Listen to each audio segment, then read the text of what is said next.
What's up, guys? This is Automatic Jack. I'm here with a kind of a different video today. A look at some guest games played by the captain of my lodge. A guy named MintyMayhem, plays some pretty outrageous and often hilarious combinations of things. Likes to steal cards, likes to play other people's stuff. So we're gonna take a quick look at those. Real quick, for those of you who watched the finale. And there was a promise of a part two. I got back on again that night. I tried two different times, and it was all bots. It was just bot after bot after bot, and I did not want to run up the score. It felt like cheating to end up at 3,000 by beating 16 bots in a row, or in the case of Angron bot, being thrashed by Angron bot once and beating 15 others. And B, it's just it's not as interesting to watch bot games. You don't see good plays. If they win, it's usually because you draw poorly and they draw well and they have a good combination of cards, or I make a terrible mistake. None of which is really entertaining to watch. So let's take a look here at some of Minty's games. He likes to play the Salamanders, and there are a few in here that are really worth watching. So we'll start off here.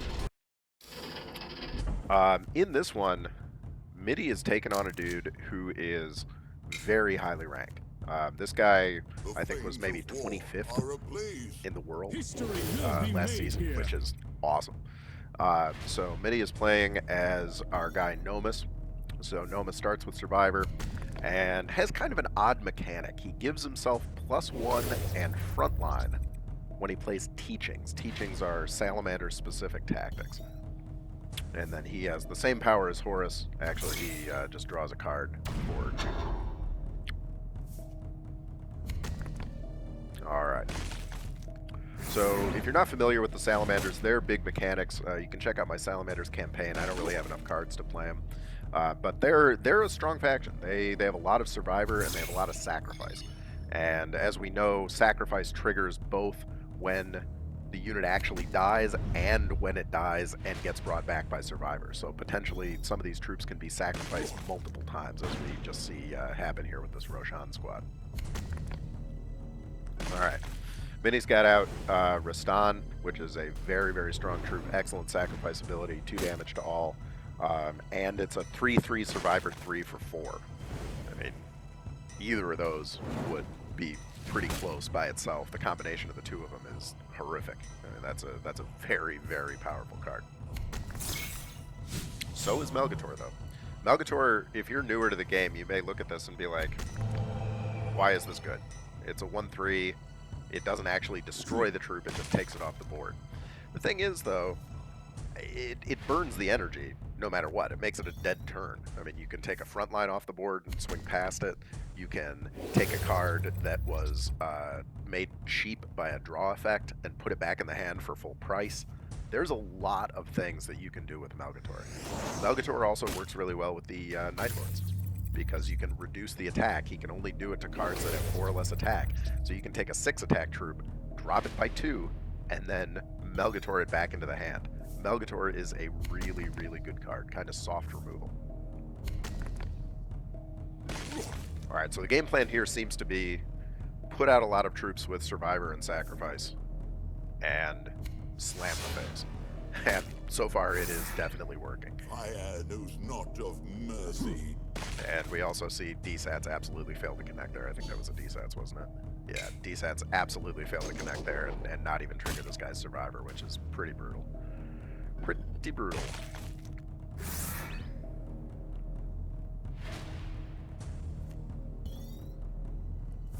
Alright, so just back out comes the Rastan. I mean, that is the downside to Melgator. It doesn't get rid of the thing permanently, but for 2 to take an enemy off the board, pretty good. He's just gonna, I was gonna say, he's just gonna completely ignore the Melgator, which is now just a token. Do that extra damage to the face. Those Roshan squads can do an insane amount of damage for a 2-cost card. Alright, but the enemy has a pretty good deck here. Gets a big old Malagurst out. Malagurst is not one that you want to try to play into against tactics, because you can just, be throwing removals at him and then your opponent gets the removal. God help you if you have to use a bunch of removal.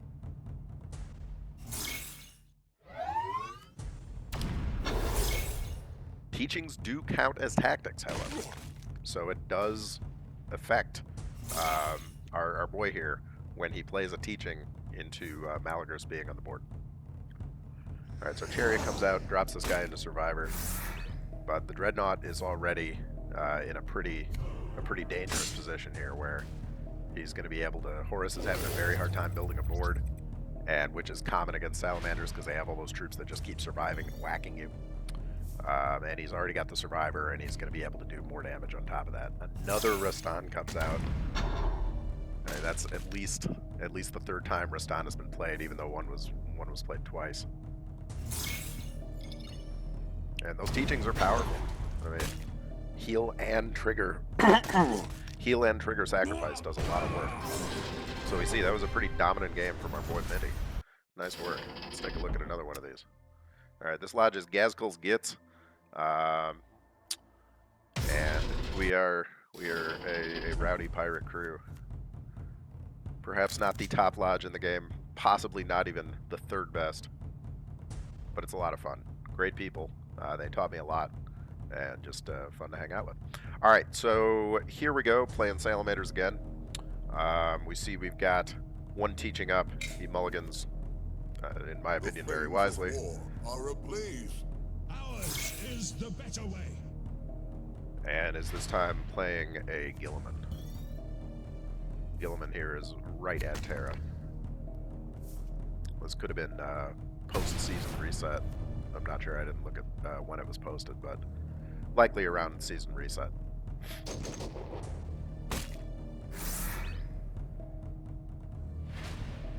That's where the magic of Survivor on low-cost troops comes in. I mean, you get a guy here who just, for 1 energy, caused the opponent Warlord to spend 2 energy, and then did 2 damage on top of it. So, 2 damage and 2 energy cost for a 1-cost troop. Woof. Alright, Guilliman gets his mission up. The Ultramarine mission is very easy to accomplish. It is almost accomplished by default. It is one of those things where, like, if you're not, unless you've got like an all-bike squad, fascinating. Fascinating. He takes the Space Wolves mission. What is going to happen here? Okay. All right. Let's see it happen. The Ultramarine mission is, unless you have like all bike squads or something like that, you're going to accomplish this mission in 80% of games, maybe higher than that, because it's just put in play 8 Ultramarines. If you have a bunch of small Ultramarines, out they come. I think it was designed by Everguild to counteract the previous Ultramarine playstyle, which was play very slow at first and then put out really big boys.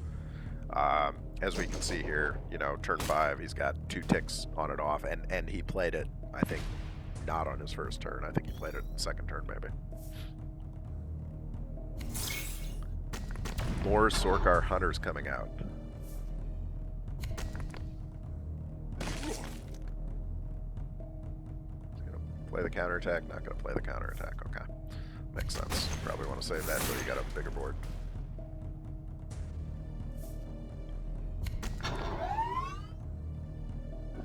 Now you may be saying, like, hey, those Sorkar Hunters are 1 costs, and you get 2 1 costs for 3. That seems bad. However, Sorkar Hunters take up deck slots. That teaching only takes up 1 deck slot, and on top of that, that teaching can do other things as well. You don't have to use it for that specific purpose. Quite a good option. The Salamanders have some strong cards. I don't think they're the strongest faction in the game, but they have some very, very strong cards.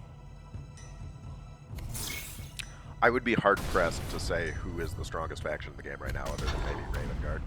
Ravengard is maybe a little bit OP, but not awful. You do see a ton of Ravengard. I mean, you'd see an absolute ton of Ravengard.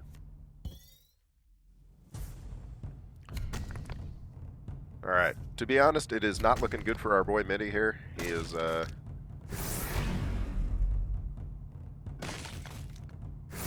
one survivor back. Well, maybe not. Actually, now that I say that, it's not looking quite as bad as I thought it was. It's not looking great. I mean, he's 15 points behind. Opponent is 3 away from the mission, but Nomus is 4 away from his mission. So, what is this game? What is happening here? Jack likes. Jack is a fan. All right, now we're at 7. Things are getting bad. Things are getting bad. Do we have any sacrifice that heals? Doesn't look like it.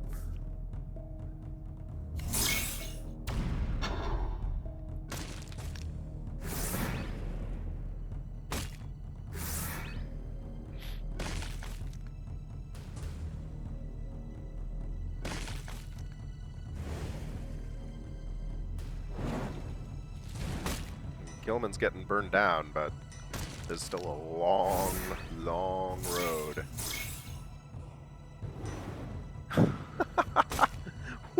What? What?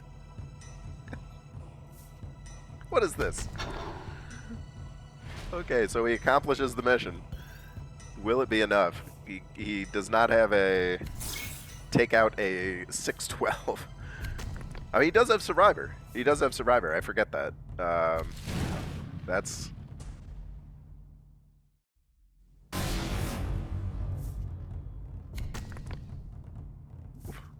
What is this?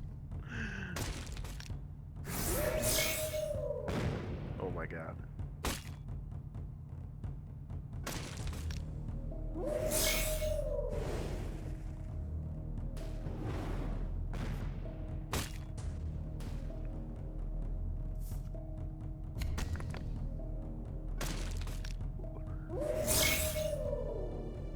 I'm damned if I'll die.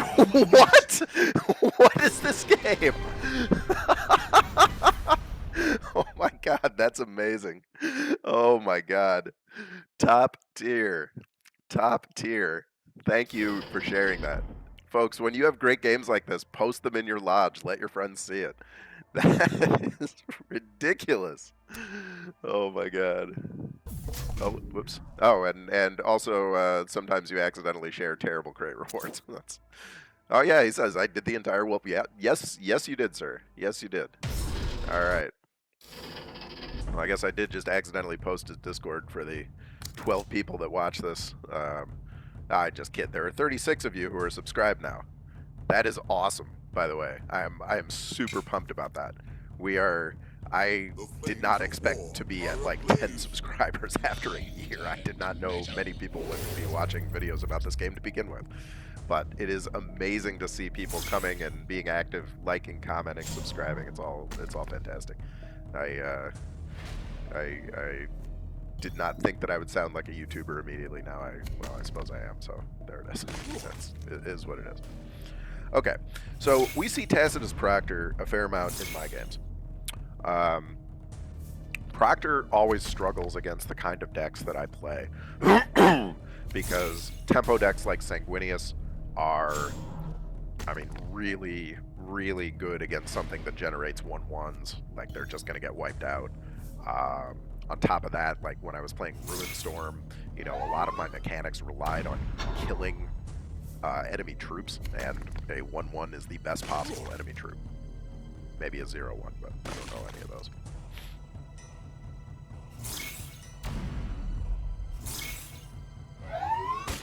Alright, so we see kind of the same pattern here.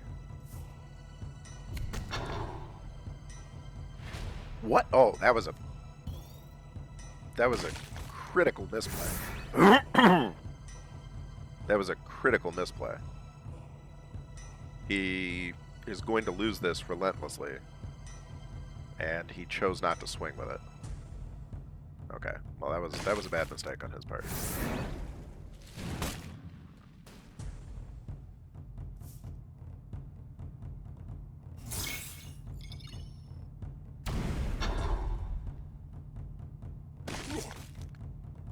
So Minty correctly chooses to ignore it, let it kill itself, punish it.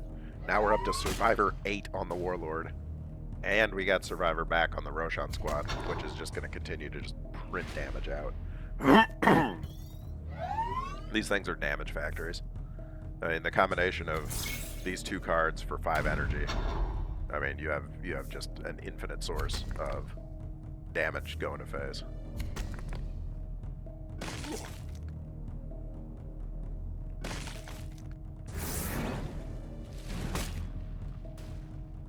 Yeah, see, that thing dies, gets a survivor, gets a sacrifice, and gets survivor back. And the enemy warlord is taking at minimum 3 damage every turn. So we got a stealth vehicle up. Excuse me, my throat is really giving me trouble today. Should have had some coffee before I started making videos.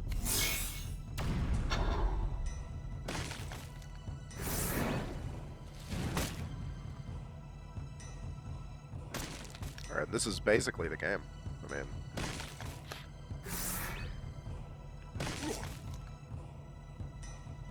yeah, and he's got 2 energy on turn 6. Or 2 life, rather, on turn 6. Yeah, brutal. A brutal kicking. I think that guy might have been fairly new. It looked like he was not paying attention to his troops' relentless effect, so that was kind of a mistake. All right, so let's take a look at the 3rd game here.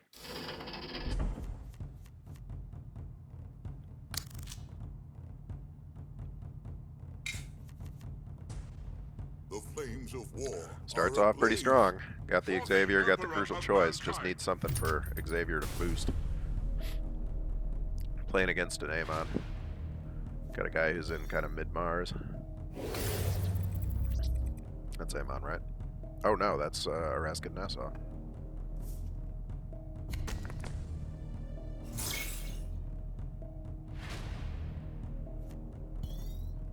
It's pretty awesome that this guy got to go fight a battle or accomplish some mission or something like that in Nassau. There's worse places to be sent. Although I guess Nassau in 30k is probably a grim hellscape. Everywhere on Terra is more or less a grim hellscape. Does he sack the Jubok? No, he decides not to. I don't know if I agree with that. He gets 1 more card out of it. But you gotta get those troops off the board.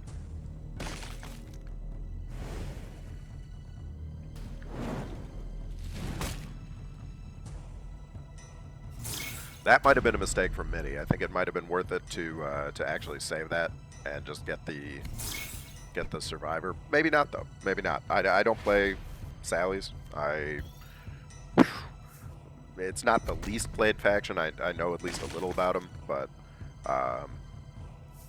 my instinct there would have been to save it for survivor because survivor sack is such an insanely good combination. So he heals. Grabs up a little more survivor. Gets himself big, gets a front line. Doesn't really do all that much. Gets the lightning blow and uses it correctly to kill the legendary. Yeah, that needed to happen. Yeah, Nassau is potentially a very tough warlord for melee decks to deal with because if you can't do damage to his face with tactics,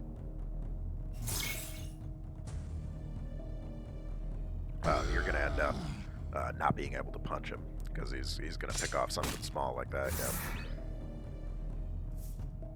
Yep. Lightning blow goes very well, very, very, very well with Nassau.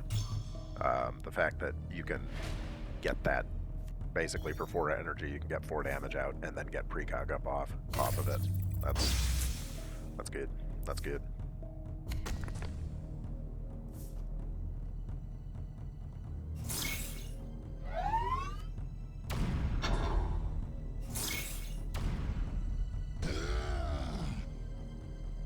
Oh, he cannot get the lightning blow. I don't know if that was done on purpose, but if it was, that was a masterstroke. Knowing that your opponent has 10 cards in hand and cannot use his lightning blow. That is... wow. That was either very lucky or very good. I do not know which, but either way, nice work. He's still not going to be able to play his Lightning Blow next turn because he's got 9 cards in hand. Oh yeah.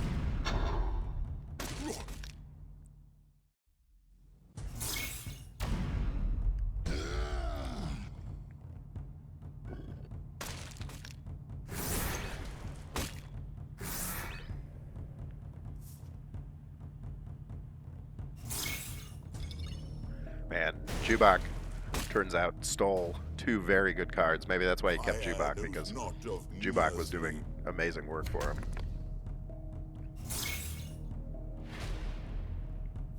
Okay, so he's got his Custodian up finally.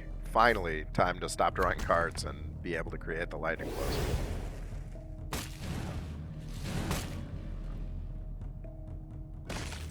Does he have a Teaching he can play? It does not look like it. Takes down the Dreadnought, gets the Sorkars, and just heals 1 to himself and one of his boys. That Mantle of Ultramar is starting to do some work, though. I mean, we're seeing some big cards. Like a 2-3 into a 4-5 with Survivor 1 now is... That's, it's not terrible. It's not terrible. That hurts the team. Turn to ashes.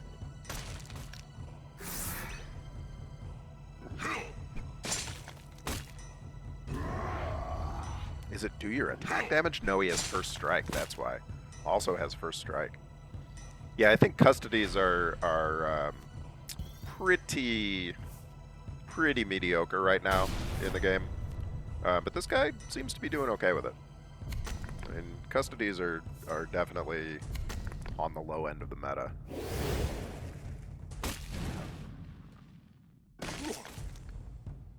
mean, not necessarily like Iron Hand's bad, but not good. Not good.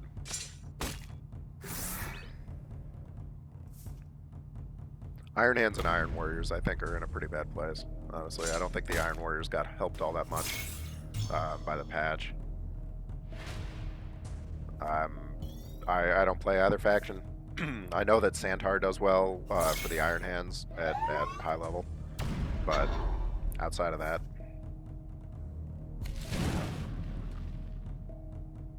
gets off the Deathfire, gets free troops, and pulls another Roche. Wisely decides not to play them, not to give targets for that Lightning Blow, or yeah, for the Lightning Blow.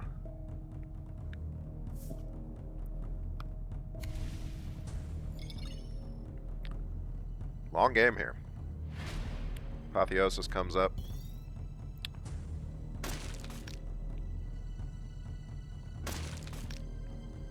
Immediately drops back down on the 6 health. Ristan comes up. Might have been better to put the Ristan next to it, because this is going to get Lightning Blowed. But maybe not. I guess it doesn't matter, because the Lightning Blow doesn't matter if it doesn't die. Yeah, so he's not going to get precog. The real danger of the Lightning Blow is the precog. But he does have it. No, he does not, because of Survivor. Because of Survivor 7. Oh, I am not used to playing Survivor Warlords. Look at that. Look at that. All right, Minty. Man. I gotta take a look at Nomus here. Nomus is doing some work. All right, let's see. We played 1, 2, 3. I think this is 4. Meyer Astelin. Okay, this is like the new Meyer Astelin meta, where people play Nurglings with it and sack the Nurgling for 3 damage. 3 energy, 3 damage if there's no other troops on your board. But he sacrifices the Nurgling and then just puts it back in play, and then next turn sacks it again, puts it back in play. And I've seen like 3 Meyer Astlins, which I had very infrequently seen before, all of them doing this Nurgling Mill thing. I actually saved the first game it happened to me because I thought it was such a bizarre and novel tactic. That's a very early time to play that tactic. That's strange. I'm surprised.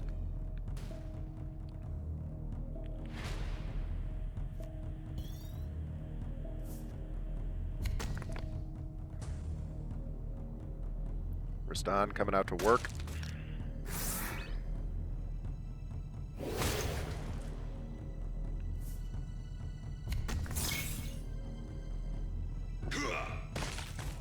Astelin definitely building a board here. He's got a pretty compelling board built up. Did he shoot twice with this thing? That's strange. Okay, Jack's losing his mind.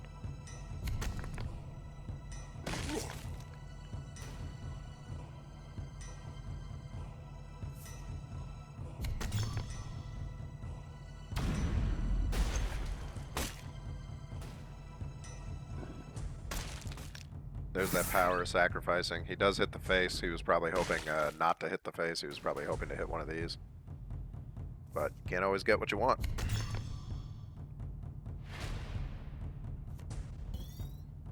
Okay, so this is where, like, these kinds of boards is where these Sorkar Hunters are just such an absolutely great troop to have coming in. Because it kills off something that is worth more than it is. It stays on the board, and then potentially even gets survivored back up with a teaching. I mean, that's value. That is value right there. Ooh, that hurts. Not what he was looking for. Definitely trying to take out one of the lives on Rastan. But that was also a pretty bold place to play that with 3. I mean, maybe he was looking for face damage, but he's, I mean, at best about tied here on health. And technically, as we've mentioned before, survivor health is actually more valuable than just raw health in the health pool. Like, it would be better to have 21 survivor 5 than it would be to have 26, because something can potentially overkill the health and end up with the survivor triggering, and so health is preserved for the survivor haver.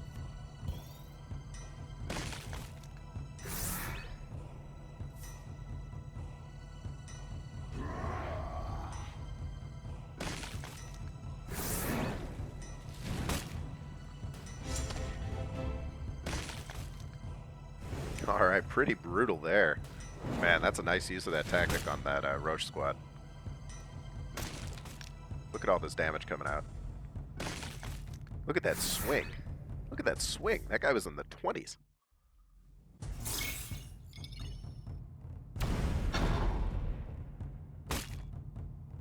And that's the game.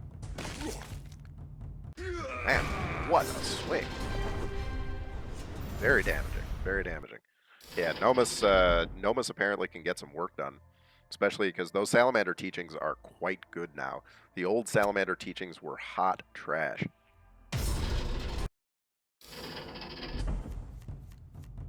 Alright, so this time Sigismund. Or Sigismund. That was the more accurate way to say that. Are ablaze.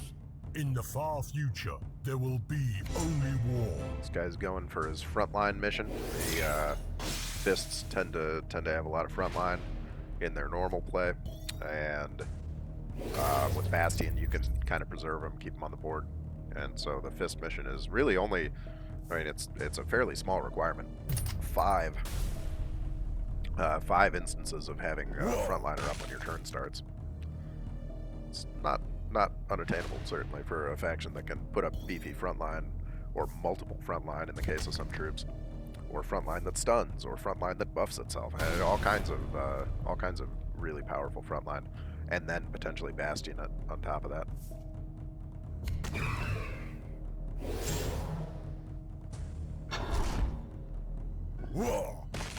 Speaking of frontline.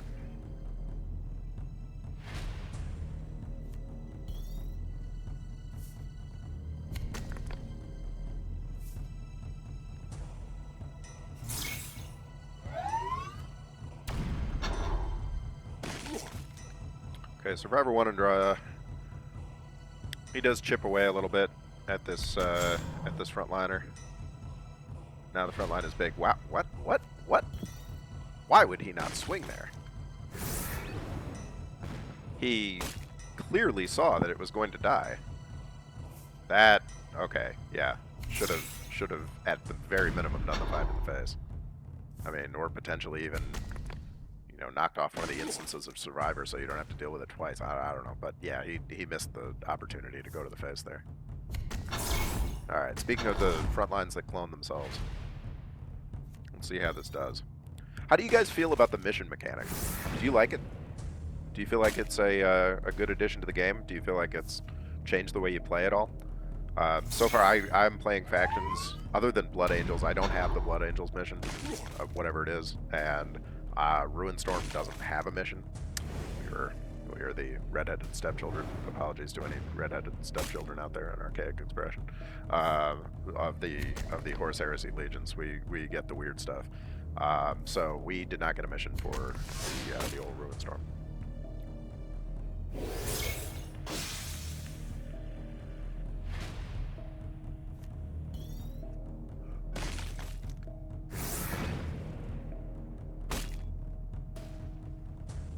Yeah, yep, more sacrifice coming out.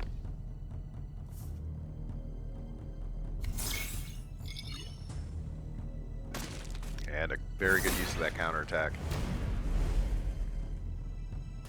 Ah, manages to sack it twice, giving extra survivor. Now we got a 5/5 survivor 4 sacrifice resolution dreadnought. That's a lot. That's a lot. We have a snow day here in my neck of the woods. Everything is shut down because people panic when there's an inch of snow on the ground.